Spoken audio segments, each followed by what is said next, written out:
இன்னைக்கு இந்த வீடியோல மிகப்பெரிய அப்டேட்லாம் நெறையா இருக்கு.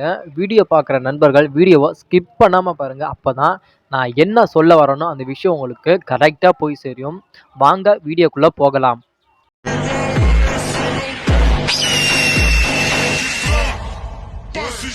இன்னைக்கு இந்த வீடியோல நம்ம பார்க்க போறது என்னன்னா, உங்களோட ட்ரைபல் சீஃப் ரோமன் ரெயின்ஸ் 2023ல எத்தன தாட்டி அவரோட டைட்டில டிஃபெண்ட் பண்ணியிருக்காரு, எந்தெந்த பேப்பர் வியூல டிஃபெண்ட் பண்ணியிருக்காருன்னு இன்னைக்கு இந்த வீடியோல நம்ம டீட்டெயிலா பார்க்கலாம்.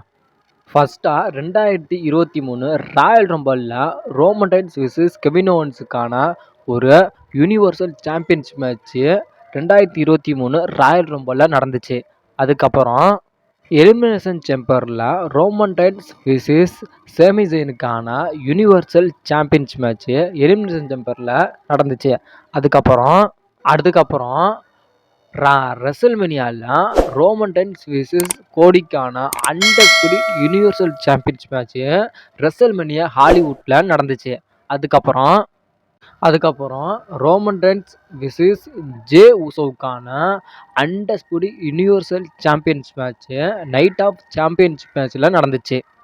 அதுக்கப்புறமும் சம்மர் ஸ்லாம்ல Jey Uso versus Roman ரெயின்ஸுக்கான undisputed universal championship match summer ஸ்லாம்ல நடந்துச்சு. அதுக்கப்புறம் மனி இன் த பேங்க்ல Roman Reigns solo versus Jey Uso Jimmy உசோவுக்கான ஒரு சிவில் வார் மேட்ச், இது ஒரு டாக் டீம் மேட்சா மனி இன் த பேங்க்ல நடந்துச்சு. அதுக்கப்புறம் கிரவுன் ஜுவல்ல ரோமன் ரெயின்ஸ் விசஸ் எல்ஏ நைட்டுக்கான ஒரு undisputed universal championship match crown ஜுவல்ல நடந்துச்சு. உங்களோட ரோமன் ரெயின்ஸ் 2023ல வெறும் 6 தாட்டி தான் அவரோட டைட்டில டிஃபெண்ட் பண்ணியிருக்காரு. பார்க்கலாம் 2024லயாவது ஒரு 10 தாட்டிக்கு மேலேயாச்சும் அவரோட டைட்டில டிஃபெண்ட் பண்ணுவாராம், இல்லை அந்த 6 தாட்டிக்கும் கீழே அவரோட டைட்டில டிஃபெண்ட் பண்ணுவாரான்னு நம்ம வெயிட் பண்ணியே பார்க்கலாம். நெக்ஸ்ட் நியூஸா 2024ல ரெசல்மேனியால ரோமன் ரெயின்ஸ் விசஸ் கோடிக்கான அன்டிஸ்பியூட்டட் யுனிவர்சல் சாம்பியன்ஷிப் மேட்ச் நடக்க போகுது. இந்த மேட்ச்ல நம்மளோட கோடி நியூ அன்டிஸ்பியூட்டட் யுனிவர்சல் சாம்பியன்ஷிப்பா ஆவார்னு சொல்லப்படுது. இது இல்லாம 2024ல நடக்க சிஎம் பங்க் விசஸ் செத் ரோலின்ஸுக்கான வேர்ல்டு ஹெவிவெயிட் சாம்பியன்ஷிப் மேட்ச் நடக்க போகுது. இந்த மேட்ச்ல நம்மளோட சிஎம் பங்க் நியூ வேர்ல்டு சாம்பியனா ஆவார்னு சொல்லப்படுது. இது எந்த அளவுக்கு சாத்தியம்னு தெரில. நம்ம இதை வெயிட் பண்ணியே நம்ம பார்க்கலாம். யார் சாம்பியன் ஆவா, இல்லை அவங்களோட சாம்பியன்ஷிப்பை அவங்களே ரீடைன் பண்ணி எடுத்துகிட்டு போவாங்கன்னு நம்ம வெயிட் பண்ணியே பார்க்கலாம். அடுத்ததான் நம்மளுடைய ஆர்-ட்ரூத் இனிமே ஜட்ஜ்மெண்ட்டில் ஒரு மெம்பராக இருக்க போகிறாரு. இனிமே நம்மளுடைய ஜேடி மெக்கன்டையர் ஜட்ஜ்மெண்ட்டில் மெம்பர் கிடையாது. இனிமே நம்மளுடைய ஆர்-ட்ரூத் தான் ஜட்ஜ்மெண்ட்டில் ஒரு மெம்பராக இருக்க போகிறாரு. அடுத்த நியூஸாக நம்மளுடைய ரியா ரிப்ளே அவங்களோட இன்ஸ்டாகிராமில் போன வருஷம் கிறிஸ்மஸில் டட்டி டாம், அதாவது டாமினிக் மிஸ்டீரியோவை போலீஸ் அரெஸ்ட் பண்ணாங்க. இந்த வருஷம் அது மாதிரி எந்த ஒரு இதுவும் நடக்கலை அப்படின்னு சொல்லிட்டு அவங்க ஹாப்பியாக இருக்காங்க அப்படின்னு சொல்லிட்டு நம்மளுடைய ரியா ரிப்ளே ஒரு ட்விட்டரை இன்ஸ்டாகிராமில் போட்டிருக்காங்க. அதுக்கு அடுத்ததாக உங்களோட யுனைடெட் ஸ்டேட் சாம்பியனான லோகன் பால் யுனைடெட் ஸ்டேட் சாம்பியன் வின் பண்ணி 50 நாளாக ஆயிடுச்சு அப்படின்னு சொல்லி நம்மளுடைய லோகன் பால் சொல்லியிருக்காரு.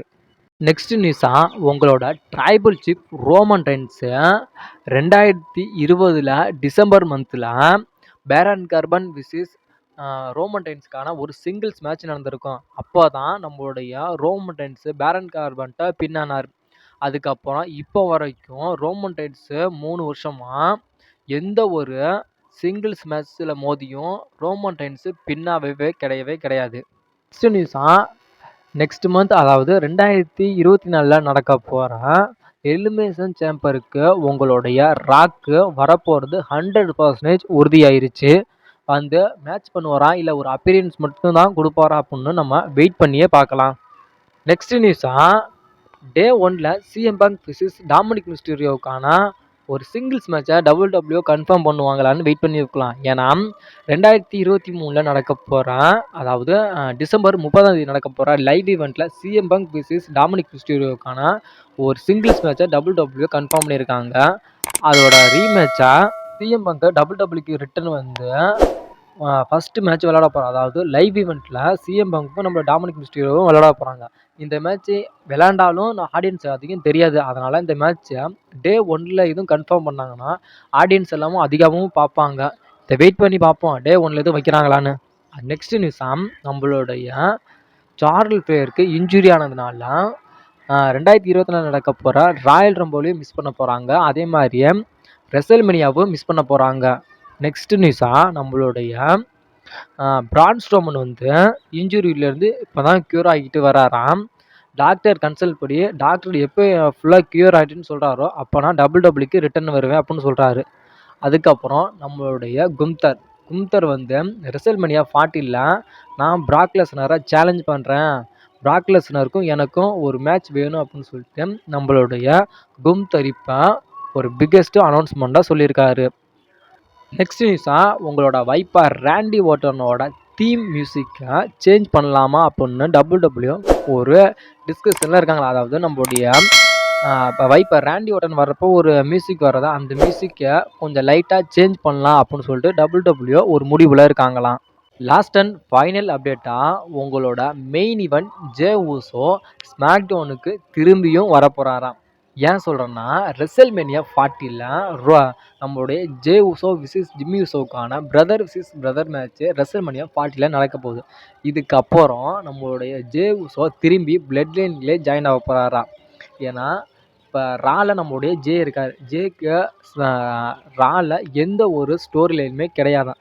அதனால அது இல்லாமல் இப்போ இருக்கிறதுலே ஒரு ஸ்ட்ராங்கான ஸ்டேபிளாக இது இருந்துச்சுன்னா அது பிளட் லைன் தான் இருந்துச்சு. இப்போ அந்த பிளட் லைனும் ரொம்ப உடஞ்சிருச்சு. அதனால் திரும்பியும் அந்த ஸ்ட்ராங்கான ஸ்டேபிளை நம்மளுடைய பிளட் லைனே திரும்பி கொண்டுட்டு வரணும் அப்படிங்கிறதுக்காக ரெசல்மேனியாவுக்கு அப்புறம் நம்மளுடைய ஜேவை பிளட் லைன்லேயே திரும்பி இணைச்சிடலாம், அதாவது ஸ்மாக்டவுனுக்கு கொண்டுட்டு போய் பிளட் லைன்லேயே இணைச்சிடலாம் அப்படின்னு சொல்லிட்டு டபிள்யூ ஒரு மிகப்பெரிய ஒரு முடிவில் இருக்காங்களாம். அப்படி இல்லைன்னா டிராஃப்ட் மூலியமாக கூட பிளட் லைன் டீமில் எல்லாத்தையுமே அப்படியே ராக்கு கொண்டு வந்து ரால வச்சுருந்து நம்மளுடைய ஜே உசோவை கூட அந்த பிளட் லைன் டீமில் இணைக்கிறதுக்கு அதிகமாகவே வாய்ப்பு இருக்குது. எதாக இருந்தாலும் நம்ம ரெசல்மேனியாக்கு அப்புறம் வெயிட் பண்ணி பார்க்கலாம் எது மாதிரி ஸ்டோரி லைன் டபிள்யூ கொண்டு போகிறாங்க. இல்லை ஜே உசோவை திரும்பியும் பிளட் லைனில் இணைக்கிறாங்களா, இல்லை சிங்கிளாகவே வச்சுருக்காங்களான்னு பார்க்கலாம். உங்களோட கருத்துப்படி உங்களோட ஜே உசோ பிளட் லைனில் இறந்தா நல்லா இருக்குமா, இல்லை சிங்கிளாகவே இருந்தால் நல்லா இருக்குன்னு உங்களோட கருத்தை மறக்காமல் கமெண்ட் செக்ஷனில் கமெண்ட் பண்ணி வீடியோ பிடிச்சிருந்துச்சுன்னா வீடியோக்கு ஒரு லைக் பண்ணிட்டு நம்ம சேனலை மறக்காமல் சப்ஸ்கிரைபர் பண்ணுங்க நண்பா.